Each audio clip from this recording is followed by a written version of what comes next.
your mark. On your mark. Get set. Get set. Now ready. Ready, go. Provocative, engaging, and usually quite a lady. Okay, they're asking for it. Deborah, go.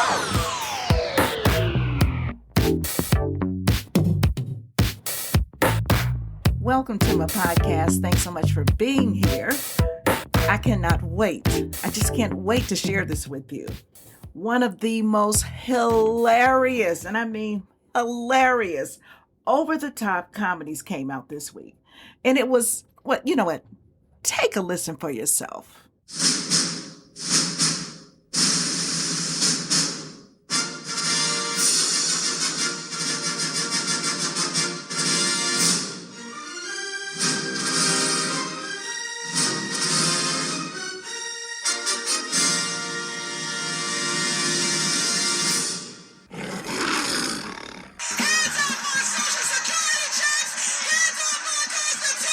You won't believe what happens when greedy, dishonest politicians realize their days of getting rich and fat off the American taxpayers are numbered. Hands off! America's phoniest politicians. You will laugh until you cry as these legends in their own minds put on quite a performance, starring Maxine Waters as the unhinged octogenarian. Look them in the eye. Come on, hold your face up. Look at him. Let them see you. This is him. Look at it. What's your name? Tell us your name. Give me that ID again. Showed you the ID. I showed it to you. So what? I showed you the ID. You do what? I showed you the ID. Could you let me see the ID again? Huh? No? Chuck the Schmuck Schumer as himself. We cannot allow Elon Musk and a small group of people to secretly, behind closed doors, take away our privacy, take away our dollars, take away everything we have. We are going to fight this fight. I am going to stand with you in this fight, and we will win. We will win. We will win. We will win. We will win. We will win. And Jasmine Crockett with another fake-ass performance. We know who we work for. We know that we work for the American people. And what we not gonna do is stand around while they pull this bullshit that they trying to pull right now. But let me tell y'all something. Now some of y'all have been frustrated. And you've been saying, word Democrats, word leaders. Well, I'm here to tell you that we ain't never left y'all. Featuring a host of other useless idiots who've been sucking at the teat of the American taxpayers for far too long. We need to provide oversight to Elon Musk and his team. We don't know what they're doing behind these closed doors. The people deserve transparency. America's phoniest politicians. Coming soon to a theater near you. If only it were coming soon to a theater near me, oh my gosh, I would love to see this movie. It would be it would be the comedy of the year for very specific reasons, but it would most definitely get a Razzie before being the worst movie ever. It's ridiculous. I cannot believe these people. The sheer gall, the audacity, the chutzpah. Oh my gosh, what is wrong with these people? These hypocrites are whining and crying and gnashing their teeth because what? Because President Trump has Elon Musk and Doge and Big Balls going and looking over the enormity of the waste of our taxpayer dollars. And that's what they're angry about. I mean, it's just so illogical. You can't even put this stuff together correctly because you just don't even want to say this stupid stuff. Elected officials who are responsible for representing us, managing our government, they have done nothing but steal and waste. That's all they've done. The little bit of legislation that they have passed on our behalf, it's so minuscule. There have been lots of bills that have been passed, but guess what? Lobbyists write most of these bills. We all know this. Let's stop pretending. And that's how you get a person like, what's her name? Jasmine Crockett. Jasmine Crockett is worth, this is at least what I've read on the internet, and I think I want to believe this one, but she's worth somewhere in the area of $9 million. Yeah, I know she's a lawyer, but come on now. $9 million? Give me a break. Chuck Schumer, hundreds of millions of dollars. Nancy Pelosi, hundreds of millions of dollars. Come on. So right now, all of this rhetoric, all of this panic that we're witnessing, it has absolutely nothing to do with what they are telling us they are concerned about. We don't want them to get access to our information, and this is nothing but the prelude to a coup. No. What it is that these are a bunch of roaches who have been crawling around our house for years. And suddenly, Orkin comes in. They turn on the lights, and baby, they are ready to spray. And that's what they're worried about. Get your hands out of the cookie jar. That's what they're most concerned about. So what they think they can do is that they can rile people up. You've got this billionaire who's going to get access to all of your personal information. Well, no, he's not. He's not going to get access to our personal information. Oh, they know that, but they're hoping we don't know that.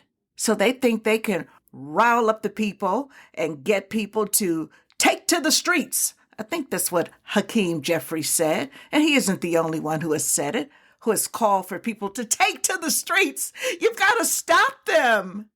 They're messing with USAID, USAID. This is our soft diplomacy tool. This is what we use to bring other countries along with us. That's all this is about. We're supposed to help people. Humanity is at stake. Oh, that's what they want us to believe, isn't it? Well, no. Let's be fair here.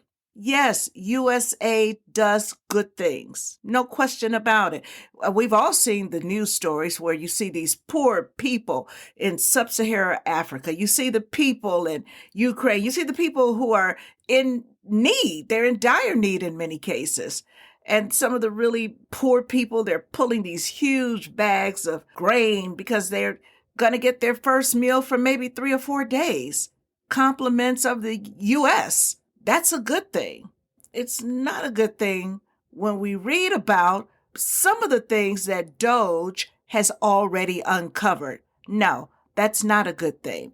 But getting back to the point that Elon Musk and big balls, and I've really never used that word balls. You won't believe me, but I really don't.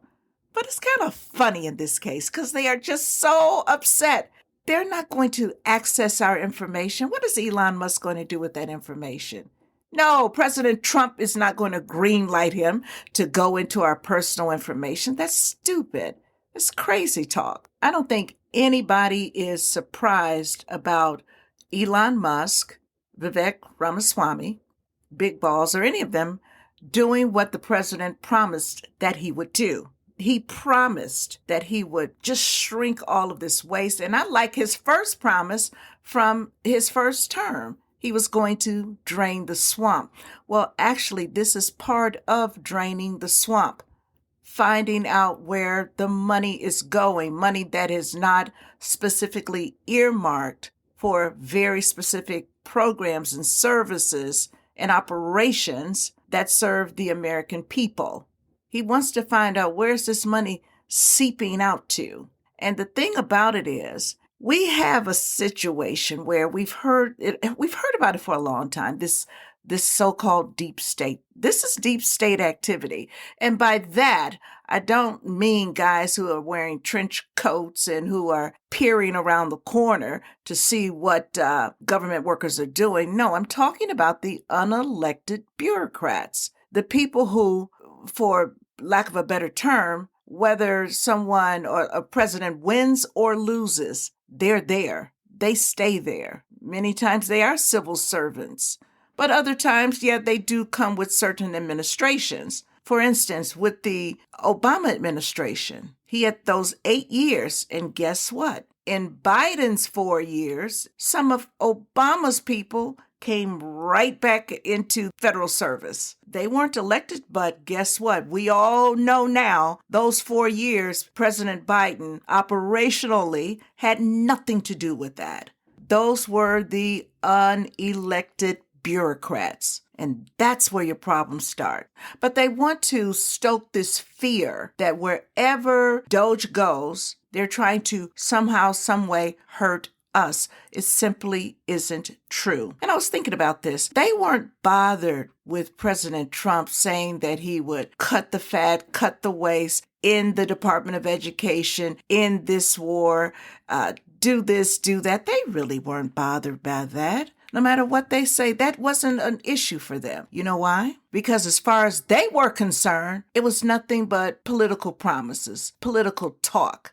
But Trump showed them something. I will do what I promised to do. This is what has infuriated them. He had the audacity to carry out a promise. First of all, you don't do that in Washington, D.C.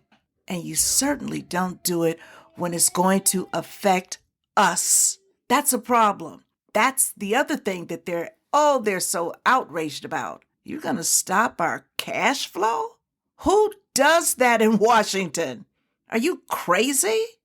And the way President Trump is going about it, it's like rockets. It's like missiles are just being shot. They don't know what to do, where to go, where to turn. And it's just wonderful to see. It really, really is. It's really obvious that the Democrats feel powerless. When you feel powerless, some people, you just lash out. You're looking for ways in which to gain some level of control. So they are really trying to frighten people. We're hearing things like, of course, this is the end of democracy. This is a soft coup. What else? He's going to take away the ability for the disabled, for the elderly, to get their money. And Caroline Leavitt has made it clear from the president that no, all personal payments will remain intact. But what about the Department of Education? Our kids won't be educated. Well, I think there are enough studies out there. There's enough evidence to show that since the formation of the Department of Education, which I do believe was under President Jimmy Carter, our kids' test scores have actually gone the wrong way. They have gone down. So the president's plan, of course, to put all of the monies and resources into the states, hopefully, which will then give more local control because it'll get down to the cities and ultimately the parents. That's a good thing. That's a good thing. But they keep trying to stoke fear. Just like when President Trump, when he announced the tariffs. Oh boy, what did we hear? What about our coffee? If we put tariffs on Mexico, we won't get our coffee. They told us that Americans would pay dearly because both Canada and Mexico would put tariffs right back on us and Americans would pay the price. Well, President Trump, he's not a wizard. He didn't know exactly what the outcome would be, but I would say maybe 24 hours, no more than 48 hours later, what did we get? Mexico said, you know what? We'll put 10,000 agents on the border permanently. Okay? And then Canada, they said, we'll put 10,000 agents on the border. We'll also appoint a fentanyl czar, and any other resources we can provide, we'll do it. So, wonk, wonk. They were wrong. But the big thing right now outside of the Department of Education is U.S. aid. I cannot get over this. They have just gone crazy. Now, it doesn't take a rocket scientist to figure it out for all of the good work that comes out of U.S. aid. And again, there is good work that comes out of U.S. aid. There's also a ton of waste. Essentially, it is a slush fund for left-leaning, radical people to do what they want to do. And for many of them, what they want to do is to promote an agenda that has absolutely nothing to do with soft diplomacy to promote goodwill to other countries in need, humanitarian need from the U.S. They would rather promote an agenda, a personal agenda, and typically it is LGBTQ. Yes, it comes under the banner of DEI, diversity, equity, and inclusion. But when you look at what's happening, really, the agenda is the promotion of LGBTQI. You don't believe that, huh? Flying right outside of USAID's headquarters is you guessed it, a pride flag. The brutal irony there is that many of these countries that USAID helps, they're not promoting, they're not embracing LGBTQI. So the deal kind of is, we'll give you this money, but you're also going to promote, you're also going to embrace this ideology.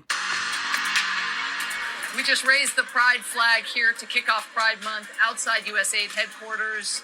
We had a great gathering of staff members. USAID is incredibly proud to stand for non-discrimination, to stand for empathy, and to stand for inclusion. We dedicate ourselves to those values during Pride Month and every day of the year. That's exactly what I'm talking about. That was Samantha Powers. She was the former administrator of USAID under President Biden. I'm not going to go through her background or anything like that, but she's a very interesting woman. So is her husband, by the way. They are hardcore leftists. But there was one good thing that she did, and I do want to mention that. She had the courage to speak up about the Rwanda situation when there was an all-out genocide, the Hutus and the Tutsis, and what she said was accurate. There was preparation before the massacre, and she said the U.S., which she encouraged the president to do something about, she said we could have scrambled the signals because they use radios basically to stage the assault, killing 100,000 people in 30 days. She said the simplest thing that could have prevented this was to scramble the radio signal, and we wouldn't do it. So I give her credit for that. She did try. She actually wrote I think that was a book, because I read like a paper. Maybe she wrote a paper. It was several years ago. I can't remember now. But she gets kudos for that. But she does not get kudos for having the pride flag flying in front of a government agency. Of course, that's not the only one. But you heard her statement. She says we celebrate pride during Pride Month with the raising of this flag. But we also celebrate it every day of the year. And again, that's what we're talking about. Oh, and before I forget, you may have seen this picture about 3 or 4 days ago. A Reddit user posted a picture of the American flag flying outside of USAID, outside of the headquarters. The flag was being flown upside down. Now, that could have been due to a mistake. You kind of figure maybe a lot of these hardcore radicals maybe don't know how to fly the American flag. But it also represents, when a flag is flown upside down, that the nation, it's in distress. So that's also very feasible, very feasible. With the Trump administration going through USAID's budget with a fine-tooth comb, yeah, I would imagine many of them think, oh my God, this nation is in distress. Help!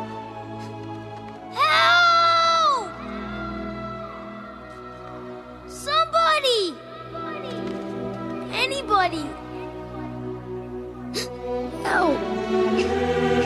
They have decided for themselves that they will use the taxpayer dollars to do what they want to do, and that is to promote an agenda worldwide that is not aligned with what is in the best interest of the United States. And again, I reiterate, so many of these countries, many African countries, many countries in the Middle East, they do not agree with this agenda that the far left is promoting. What they're doing is kind of the carrot and the stick. Okay, yeah, we have money for you. Your people are starving. You need water filtration systems. What do you need? We have the money and we are so willing to help you. But before we give you this money, we want you to raise the pride flag. In Guatemala, they've spent $2 million. Basically, they're laundering money. They're laundering money to promote their agenda. But $2 million for chemical castration and genital mutilation, which they describe as gender affirming care.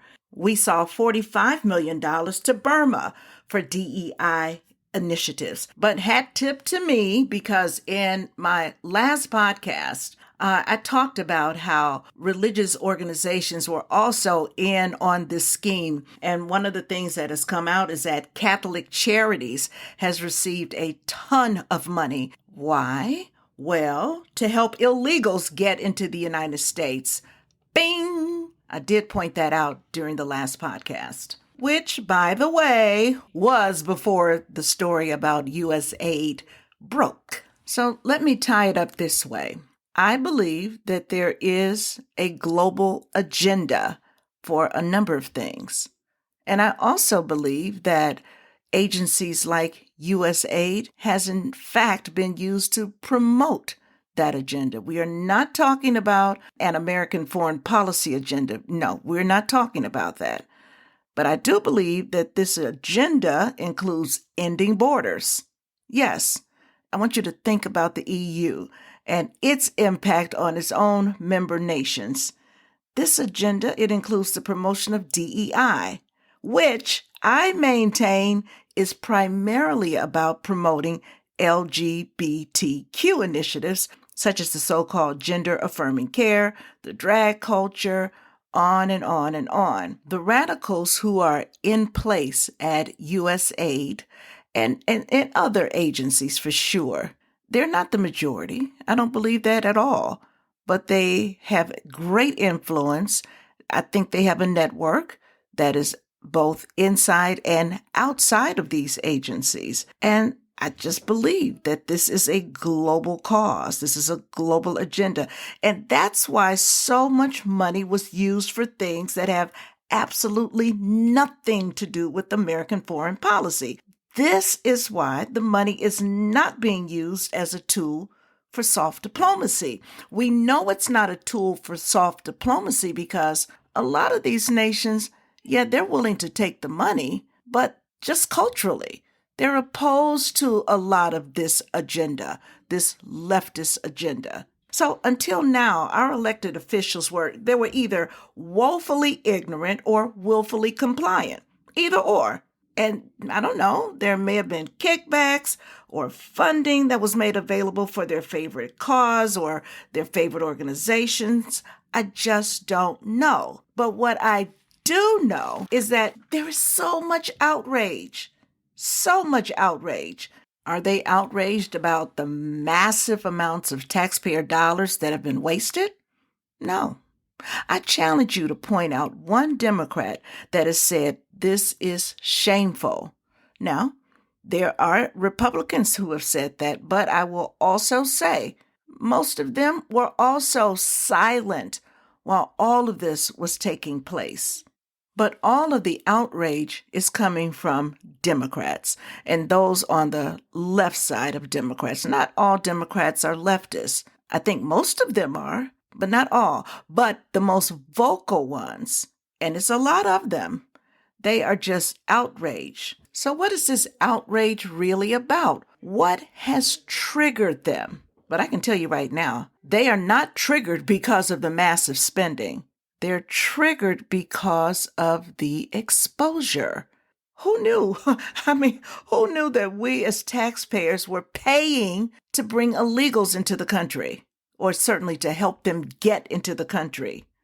Who knew that taxpayers gave $520 million to various African countries to promote ESG, also known as environment, social governance? Think Bud Light. They were motivated by ESG and also several other companies. So essentially what happens is that these companies are blackmailed. That's all it is. They are blackmailed to embrace DEI initiatives. Yeah. And why would they do that when they know that a lot of people don't go for that? Most people just want to take their product and be happy and enjoy it. But for a company, and Bud Light again as an example, to put that goofy guy who thinks he's a girl and he's clearly not, but to really put him out front like that, and it cost them plenty.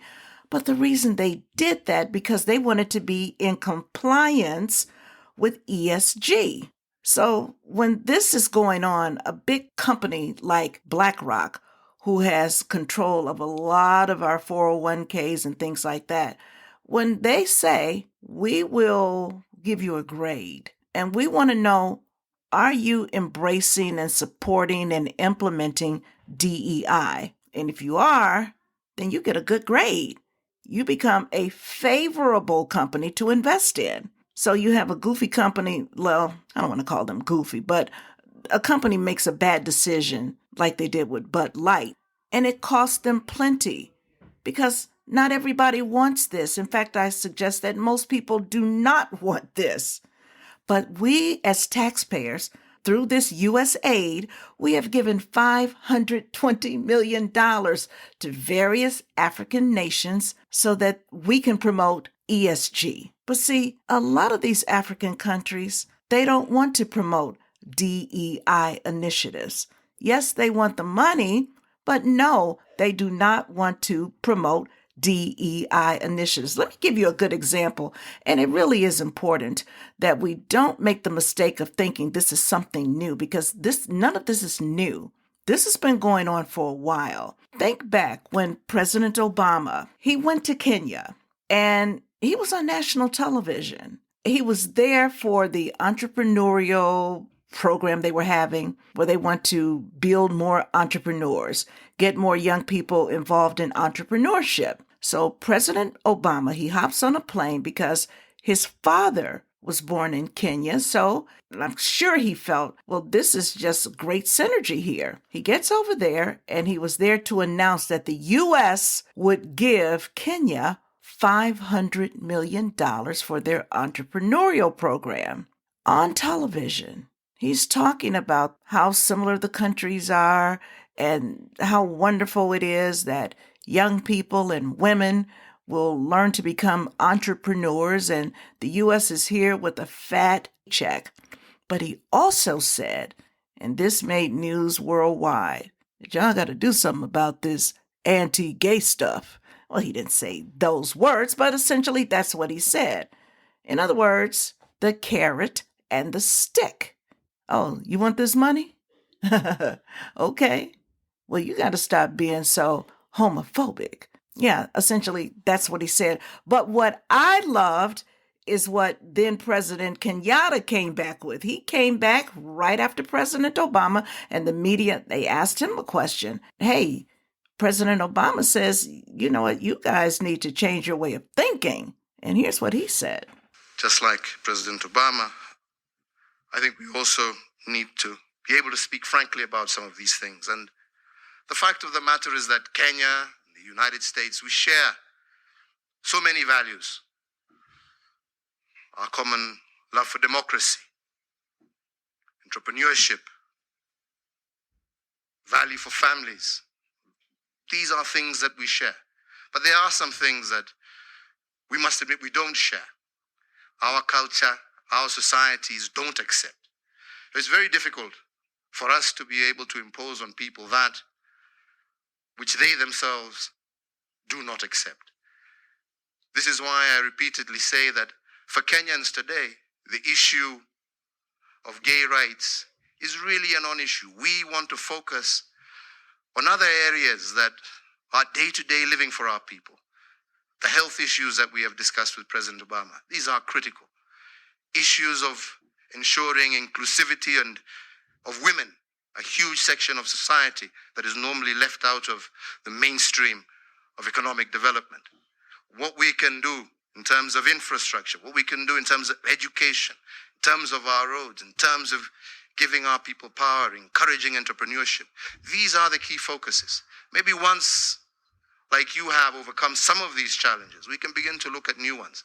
But as of now, the fact remains that this issue is not really an issue that is on the foremost mind of Kenyans, and that is the fact. On one hand, you could say that that was very courageous of President Kenyatta. Here you have the president of the most powerful country in the world on your land, on your soil, with a $500 million check, so to speak, and who's told you, you want this money? You need to change. Well, that was courageous of him to speak that way. But on the other hand, he was a leader. And he understood something. 85% of Kenyans are Christian, and they don't embrace this. They don't support gay marriage. But that didn't matter. See, this is one of the really insidious things about this aid, not generally speaking, but about giving money to promote the agenda of these radicals. They make it sound all wonderful and good, and you listen to these Democrats, these politicians talk about, oh, we're going to hurt so many people and more people are going to start hating us. But what they don't want to talk about is that a lot of places on the planet that we're throwing money at, yeah, they want the help, they want the assistance, they want help with growth and development, ending starvation and all of that kind of stuff. But they do not want to be told what to do when it comes to their values or their culture. So the idea that we're hurting our image and relationships, no, people are biding their time. Just because we are giving money doesn't mean that we are changing hearts and minds, if that's even our objective. So that's something to really think about. And don't be hoodwinked by this vilification of Elon Musk. Oh, I had so many cuts that I could have included in this podcast with Democrats almost in tears about how awful it is that Elon Musk is in our government, how he's gained access to all of our private information and blah, blah, blah, blah, blah, blah, blah. Don't buy that malarkey. Please don't. They're not worried about Elon Musk running the government, being the unelected president. No, that's not it. What they are worried about is this tech wizard using his massive resources along with Vivek and their team and uncovering the dirty work at lightning speed. That's what they're worried about. And then giving us what they have uncovered in black and white. Because I remember hearing Elon Musk talk about it would be great if they could build a website, if they could put up a website where they could put in black and white for everybody to see, just log on and see what's going out and what's coming in. I love that idea. Then we don't have to rely on some politician talking about all of the good that they are doing and how our money is being really handled well. They're great stewards of our money when we all know that that's a joke. So that's what they're afraid of, that these tech guys, that these really smart people, with the backing and support of President Trump, actually not the backing and support, the direction of President Trump, they're going to uncover the dirt and they're going to do it really, really fast. And it's also important that we keep in mind, it's not just U.S. aid. It's multiple agencies. It could be all of them, but for sure, there are many, many others. And in this bloated government of ours, please don't be shocked with what they find.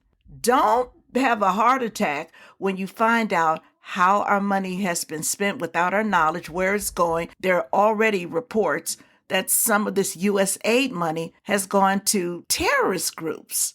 I mean, literal terrorist groups in foreign countries. Yeah, so we cannot be shocked. But Democrats, they're shocked that this is happening. That's all we're looking at.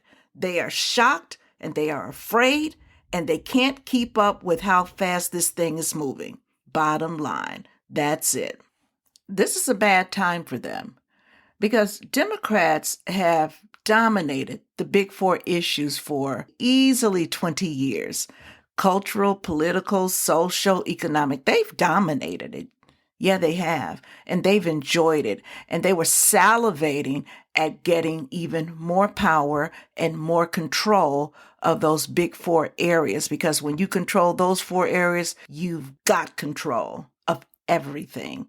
And they know it. And now here comes President Trump, who wanted to do a lot of this the first time he was in office, didn't really understand. And I have said this from day one. He had no idea what he was up against. And he found out. What does he say? Well, you know what he says. But he found out, okay? He found out. But now he knows. And now he has assembled the dream team, the people who are able and willing and ready to get the job done. So having dominated these big four issues just over the past couple of decades, we have seen radical change. And a lot of this, we kind of go like, oh, well, I don't like that, but oh, okay. Look at our trans population amongst our youth. It has literally doubled just over the past 5 years. And that's not my speculation. That's not an assumption that I'm making. There are numerous studies that bear this out, but the one I think would be more accepted by people who are not conservative is the one from the Williams Institute, and that's from UCLA's School of Law. And they have the data right there, black and white. Just in 5 years, we have watched this nation's youth, the trans population, if you will, double. That's amazing. But that's because of the dominance that the left has with the four big issues. That's all that is.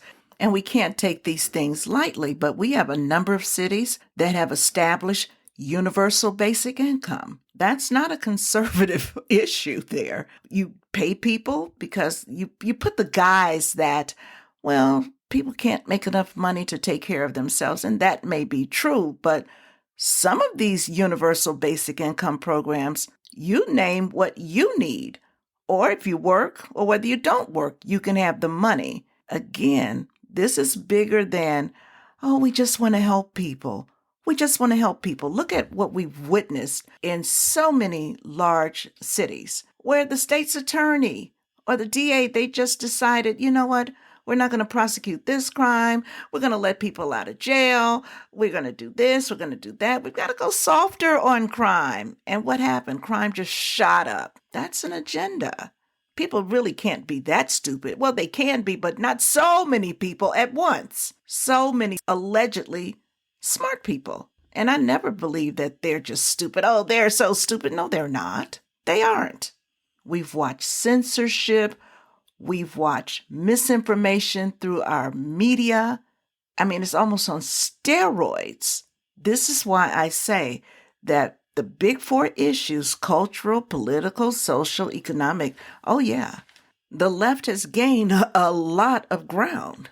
But be encouraged, and you can be encouraged because we are in a moment of time that we may never see again.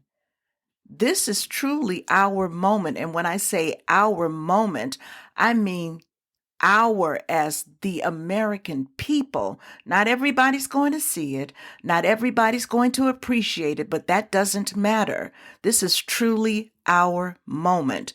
And we may never see a time like this again. Like him, don't like him, love him, don't love him. Donald Trump is doing something that, oh my God, is going to change the game for us. We were really like the proverbial frogs in a pot of water, where you're really being boiled to death and you don't realize it because you're in the water and you're just frolicking, having fun. But baby, those temperatures are heating up slowly and you don't see it coming. I really feel that's kind of the way we've all been over the last few years. Things are just crumbling with the big four issues. And we kind of didn't notice it. Or if we noticed it, it was almost like, well, what can we do about it? What can I do about it? Nothing. This is our moment in time. This is our golden moment. And I've said it before, and I'm going to say it again. If there's a misstep or two or three, we cannot wash our hands and say, oh well. No. We are at a time when we are going to see things we never thought we would see in our government. And we're also going to see it for the good and the not so good. Right now, we're looking at the not so good. It is horrible that all of this money has been just spread around the world, and it has nothing to do with us. It's all about that agenda. And then I'm going to close with this. She keeps saying agenda. Why? Global agenda, come on. If we're talking about this money being spread all across the world, our money, so that doesn't affect us. Oh, but it does.